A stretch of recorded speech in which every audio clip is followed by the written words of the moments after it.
Syekh Yusuf menjelaskan juga hubungan syariat, thariqat, hakikat, ma'rifat. Ini mirip kayak Syekh Arsad kemarin, bahwa ya tasawuf ya ndak boleh meninggalkan syariat. Tapi syariat juga harus ada thariqatnya. Thariqat ndak ada gunanya kalau tidak membuahkan hakikat. Dan kalau kita sudah nyampe hakikat, diridhoi oleh Allah, kita akan dapat mauhibah, dapat anugerah dari Allah namanya ma'rifat. Jadi ini 4 hal yang harus ada di dunia tasawuf. Ringkesnya, penjelasannya, syariat itu teori, thariqat itu praktek, praktek lahir, hakikat itu batinnya, dan ma'rifat itu buahnya. Jadi orang Islam, makanya tadi kenapa awalnya ilmu, karena harus masuk lewat syariat. Nggak boleh ngarang sendiri. Jadi syariat itu teorinya, ilmunya. Cuma ilmu tidak ada gunanya kalau tidak dilaksanakan, tidak dipraktekkan, tidak ada amal. Amal itu namanya thariqah. Cuma thariqah juga manfaatnya tidak puncak kalau tidak batinnya ikut main. Itulah hakikat namanya. Jadi hakikat itu batinnya, thariqah itu lahirnya. Harus ada dua-duanya. Dan biar tidak keliru, harus didasari oleh syariat. Sholat kita yang cuma jungkir balik kayak olahraga, itu berarti ya benar secara thariqat tapi kehilangan hakikat.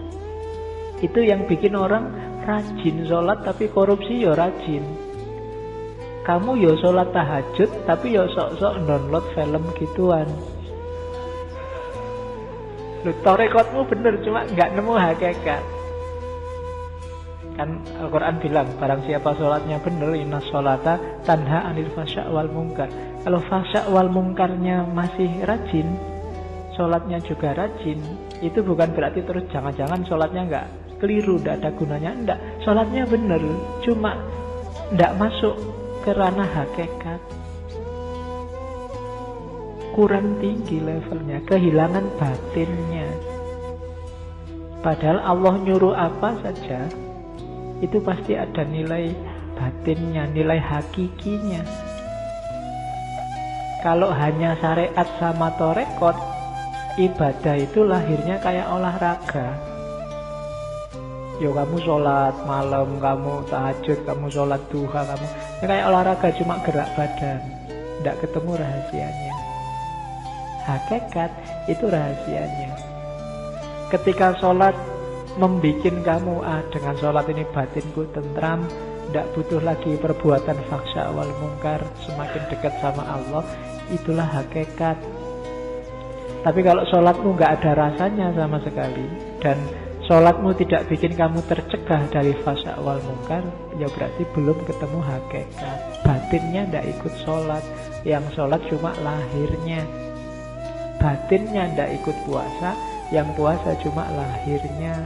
Batinnya tidak ikut haji, yang haji cuma lahirnya.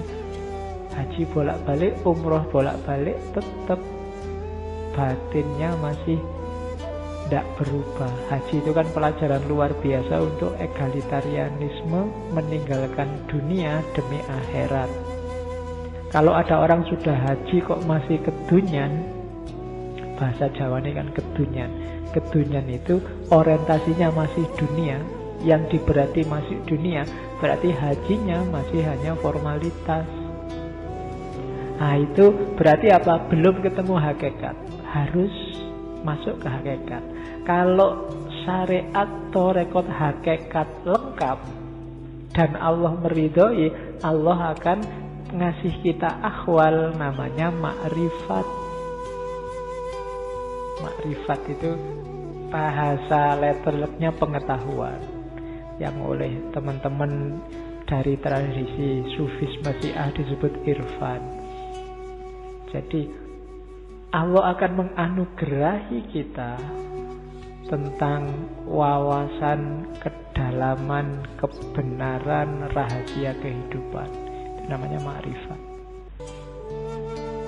Musyahadah, mukasyafah. Terbukalah sekarang. Oh, ternyata hidup ini kayak gini toh. Itu namanya orang ma'rifat. Bahasa Jawanya orang yang ngerti, sadar akan sangkan paraning dumadi. Hidup ini dari mana dan mau kemana. Itu levelnya ma'rifat namanya. Oke, itu saya potong-potongkan sedikit-sedikit. Misalnya dari An-Nafahat As-Sailainiyah tadi.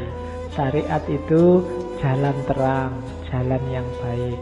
Syariat itu ajaran Islam. Jangan lupa syariat itu maknanya pasti jatuhnya pada etika dan moralitas, akhlak. Kalau ada syariat kok jatuhnya kerusakan, pasti itu pasti ada yang keliru. Kalau ada syariat jatuhnya kok kehancuran moralitas, pasti ada yang keliru. Syariat ketemunya pasti moralitas. Syariat itu bikin orang tunduk, merasakan kekecilan dirinya di hadapan Allah. Kalau gara-gara syariat orang merasa besar dan merasa dirinya penting, merasa dirinya benar, berarti dia kehilangan esensi awal syariat, rasa tunduk. Jadi orang beriman itu ketika berhadapan dengan syariat itu kan sami'na wa ata'na, mulutnya, batinnya apa? Tunduk. Ya tunduk, ya tunduk. Kalau semakin gara-gara syariat kok orang hidupnya tidak tunduk, gara-gara syariat kok orang malah ndangak, apa ndangak itu? Iyalah, pokoknya ndangak lah bahasa Jawa nih. Gara-gara syariat kok dia malah merasa besar, menengadah, ada yang salah dari pemahamannya atas syariat. Oke. Dan biasanya katanya Syekh Yusuf, syariat itu bisa jalan ketika mumayyiz. Mumayyiz itu tidak pertama-tama orang bisa mikir, tapi biasanya orang sudah ngerti seneng dan ngerti kecewa, ngerti susah dan ngerti sedih. Ya awalnya kan nanti syariat itu diajarkan oleh orang tua. Syariat ini operatif kalau orang sudah merasa hidup ini tidak boleh ngawur, harus ada pedomannya. Nah, itu dalam agama biasanya namanya mumayyiz, balik. Orang Jawa biasanya simbolnya gampang, sudah sunat apa belum. Saya tidak tahu di sini ada yang belum sunat apa enggak. Ya kapan-kapan lah. Yang belum sunat, kalau ada santri yang ngaji filsafat belum sunat, daftar aja ke takmir, kita bikin sunatan masal bareng-bareng. Oke, setelah syariat ada torekot. Torekot ini yang disebut tadi aplikasi dari syariat. Ada 3 gaya aplikasi syariat. Ada gaya akhyar, ada gaya mujahadah asyaqqa, dan ada gaya ahlul dzikir. Gaya akhyar ini, akhyar itu orang-orang pilihan, orang-orang terbaik. Ya cirinya gampang, rajin sholat, rajin puasa, rajin ngaji, ndak eman hartanya untuk umroh, untuk naik haji, untuk jihad. Ini level akhyar. Awam biasanya ada di level ini, awam yang serius. Makanya bolak-balik saya bilang jangan-jangan kita awam aja belum. Di atas itu ada mujahadatus syaqqa, orang yang makna letternya mujahadah, berjuang melawan kesulitan. Tidak sekedar menjalankan yang diperintahkan, tapi juga menaklukkan dirinya sendiri, sehingga sholatnya, puasanya, zakatnya nggak sekedar olahraga, nggak sekedar permainan fisik, batinnya juga ikut main. Nah, itu mujahadatus syaqqa.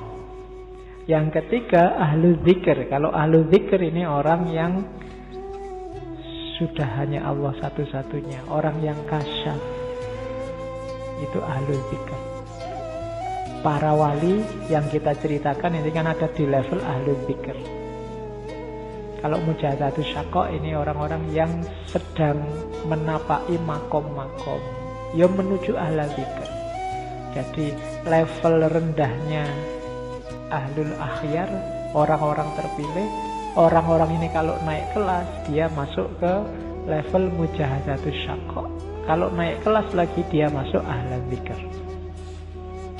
Jadi para pejalan sunyi yang menempuh dunia sufi itu ada 3 tiket terusan, dari akhyar, mujahadatus syaqqa, dan ahlu dzikir. Setelah itu baru hakikat. Hakikat ini wilayahnya ada di kolab batin, hati. Jadi ada di makna dalam. Syariat torekot tadi aktivitas fisiknya, hakikat ini makna dalamnya tadi.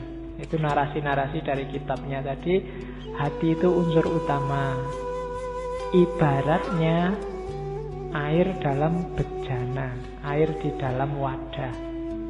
Kalau orang kafir, wadahnya terbalik.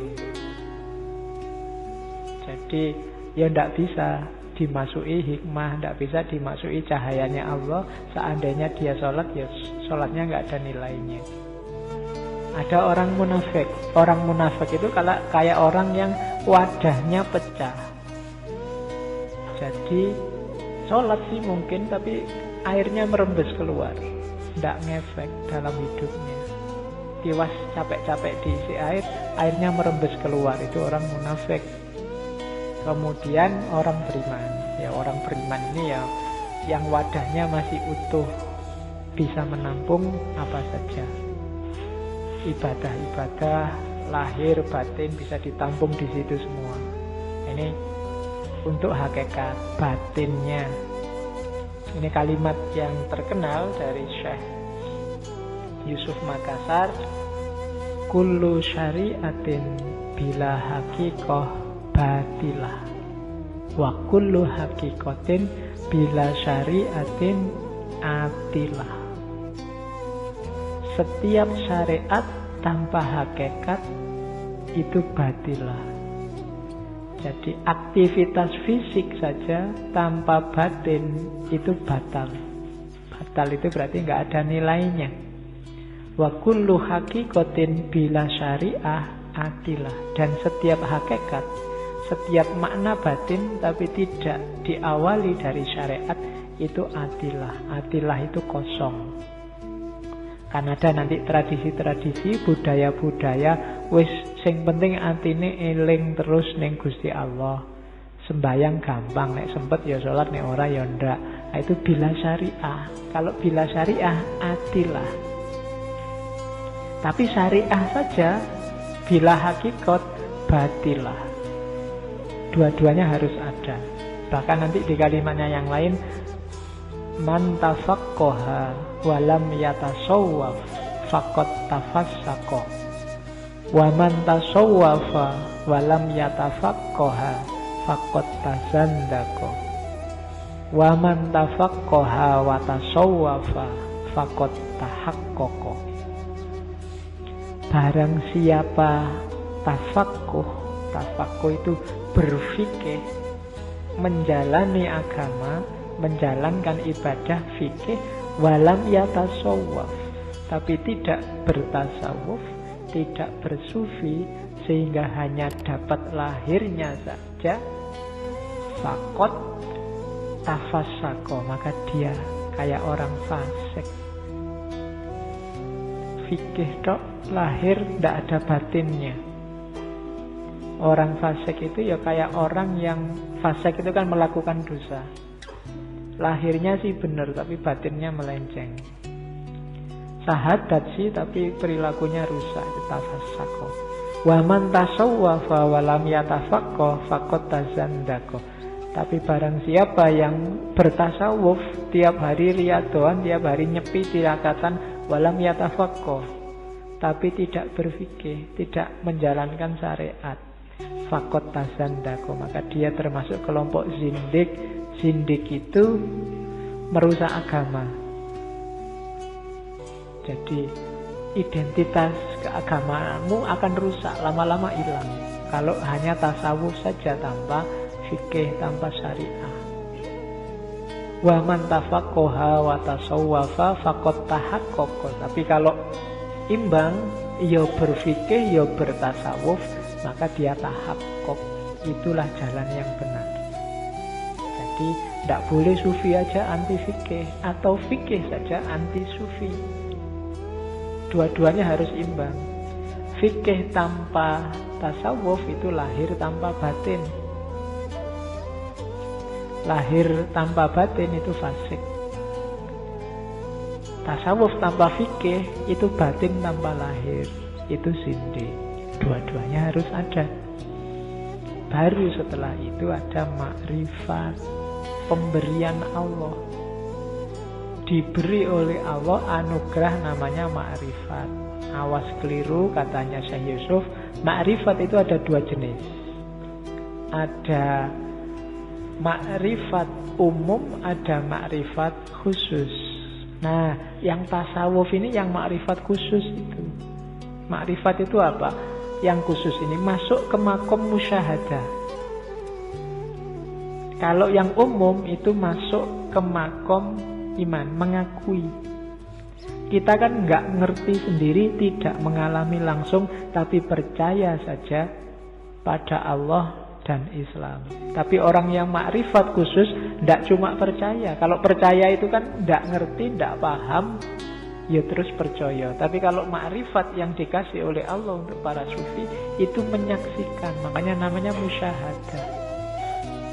Oleh Allah dikasih ilmu, kalau katanya Ghazali laduni, sehingga dia bisa paham rahasia ketuhanan, rahasia alam semesta. Jadi menyaksikan sendiri, tidak sekedar mengakui dan meyakini. Jadi makrifat itu kamu punya pacar dan kamu yakin bahwa pacarmu ini tidak mungkin nyeleweng. Nah, itu mengakui, meskipun kamu nggak ngerti aslinya. Tapi kalau kamu sudah pacaran 5 tahun dan nggak nyeleweng-nyeleweng, itu sudah musyahadah, kamu ngerti sendiri, ngalami sendiri. Awalnya hanya percaya, wis percaya aku, kamu segalanya bagiku, ya aku percaya, awal. Tapi nanti setelah pacaran 2-3 tahun, ternyata kok setia ini, tidak nyeleweng-nyeleweng. Nah, itu musyahadah, menyaksikan sendiri, ngalami langsung. Tapi kok terus nyeleweng, terus kamu putus, nah itu namanya murtad.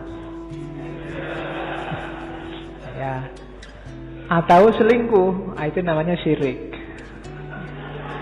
Jadi, kamu menyekutukan dia dengan yang lain. Nah,